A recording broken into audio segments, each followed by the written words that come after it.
It's the highlight of an annual tradition dating back more than a century, and it was held this week in Hong Kong, a special administrative region of China. What's called the Bun Festival is named for the items on the tower, not the ones on the people scrambling up it. Their goal was to collect as many buns as possible in 3 minutes, with the ones at the top being more valuable. That's why everyone started gathering them up there. Prayers for peace and safety, acts to ward off evil, and bringing luck to the family are all part of the event. The wrapped foods themselves are known as peace buns, and they're enjoyed by those people who live here and those who come to see the bun scrambling challenge.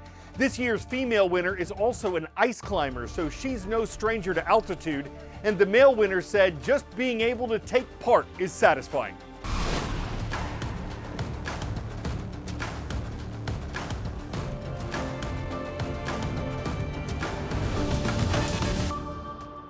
Delivering your midweek edition of The World from A to Z, I'm Azuz. So good to see you this Wednesday.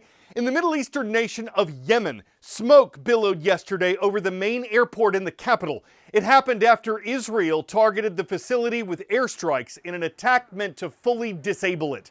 Israel said the Houthi rebels who control Yemen's capital were using the airport to transfer weapons and fighters, and the attack came after the Houthis launched a missile of their own against Israel on Sunday. It landed near an airport there.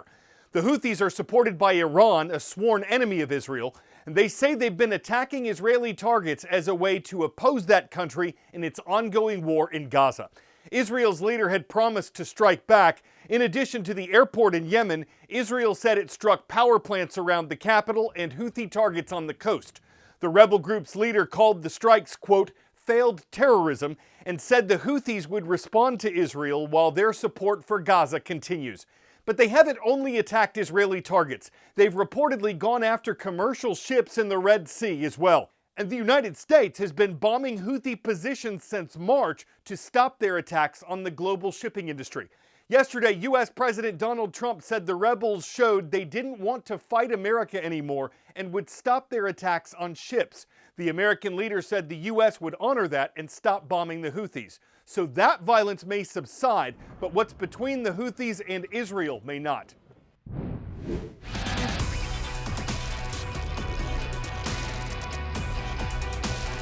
Where in the world?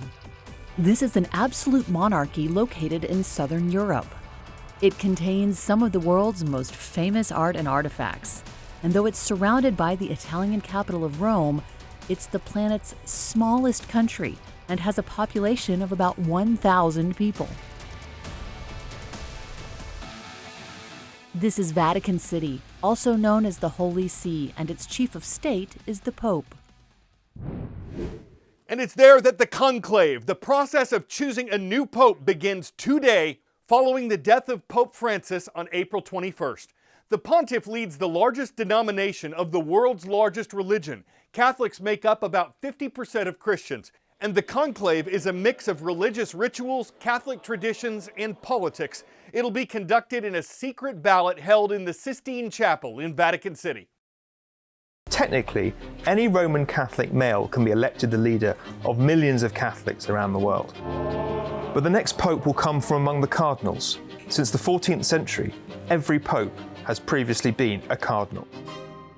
The task of electing a pope falls to the College of Cardinals. They are chosen by the popes and wear distinctive red robes meant to symbolize a willingness to shed their blood for the Christian faith. They must be younger than 80 years old to participate in the vote. The election, known as a conclave, usually happens 15 to 20 days after the papal office becomes vacant, and all eligible candidates must vote in person. Before they start voting, all the cardinals, including those over 80, gather for crucial meetings in Rome. It is here that the big questions facing the church are discussed, and potential candidates start to emerge. The conclave begins with a special morning mass in St. Peter's Basilica. After this, the strictly guarded vote takes place in the Sistine Chapel. Once the conclave starts, cardinals aren't allowed to speak to anyone outside of the process, read media reports, receive messages, or discuss the details of the elections afterwards. If they break the conclave secrecy rules, they risk excommunication. Once the voting starts, they write a candidate's name on a ballot, and in order of seniority, they drop them into a chalice. To be elected Pope, a candidate needs to gain 2/3 of the vote. If that doesn't happen, they vote again and again. So how does the public find out when a new Pope has been chosen? The ballots are burned once in the morning and once in the evening. If there's no winner, a chemical is added to turn the smoke black, so the people waiting in St. Peter's Square know that a new Pope has not yet been chosen. But when a Pope has been elected, a different chemical is added to ensure smoke comes out white, signalling a new pontiff. Is it constitutional?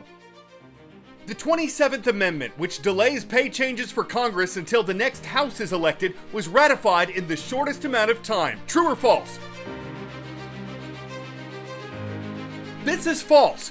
Passed by Congress in 1789, but not ratified until more than 200 years later, the 27th Amendment took the longest amount of time to ratify.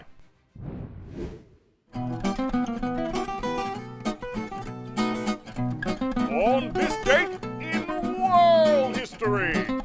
It was on this date in 1992 that the 27th Amendment was ratified by Michigan. It was the 38th state to do this, the minimum number required by the Constitution, and more than 202 years after the amendment was passed, it became law. On May 7, 1915, the British ocean liner RMS Lusitania was traveling from New York to England when it was torpedoed by a German submarine. Germany said it had the right to attack because the passenger ship was carrying ammunition for World War I. But almost 1,200 people died when the Lusitania sank near Ireland, and the resulting anger toward Germany increased America's willingness to join the war. And this was the date in 1824 when Ludwig van Beethoven's Ninth Symphony premiered in the Austrian capital of Vienna. It was the 53-year-old composer's last symphony, one he'd been working on for years and groundbreaking in its day. But he was deaf by the time it was performed. It was conducted by another composer named Michael Umlauf, and it said Beethoven had to be turned around to see the audience's joyous applause. Word of knowledge. What U.S. state is the birthplace of most presidents? Massachusetts, New York, Virginia, Illinois. One of its nicknames is Mother of Presidents because 8 of them, more than any other state, were born in Virginia. The Old Dominion is another name for Virginia, and it's in the community of Powhatan that you'll find Mrs. Schultz's class. Thanks to everyone watching at Powhatan Middle School. Across the country, in the Pacific wonderland of Oregon, it's Clatskanie Middle School that's next. Great to see Mrs. Warren's class and the Tigers in Clatskanie. And we land in the Lone Star State. The Antlers are the mascot of Tivy High School in Texas, and that's where Mr. Butler's class is with us from Kerrville.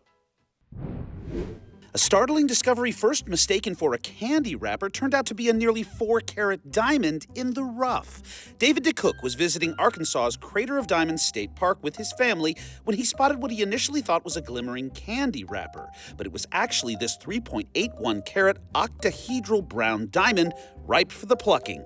DeCook took his find, which he named the Duke Diamond after his dog, to park officials for confirmation and registration. They confirmed the Duke was not only the biggest diamond found at the park so far this year, it's also the biggest found in over a year.